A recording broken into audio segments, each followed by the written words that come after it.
নাম কি মেয়ে? কল্পনা। বাপের বাড়ি? নেত্রকোনা। স্বামীর বাড়ি? শরীয়তপুর। থাকো কই? গাজীপুর। কি করো সেথা? সুই সুতা। বুঝলাম না ঠিক।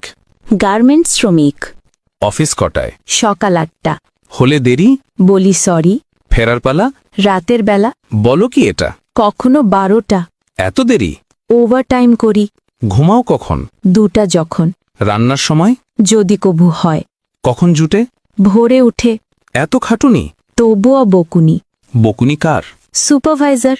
কেন বকাবকি? কাজ থাকলে বাকি। এত কড়া শাসন? চাকরিটাই এমন। হয় কি সহ্য? আছে ধৈর্য। হয় না লাজ? তবুও করি কাজ। কেন শুনি? কামাতে হবে মানি। মাসিক মাইনে? তেমন পাই না। সংসার চলে? গোলে মালে। বলোই কি? অভাবেই থাকি। অসুখ হলে কবু? কাজে যাই তবু। একদিন না গেলে? হাজিরা বোনাস জলে। রোগ যদি হয় কড়া? চাকরিটাই হাতছাড়া।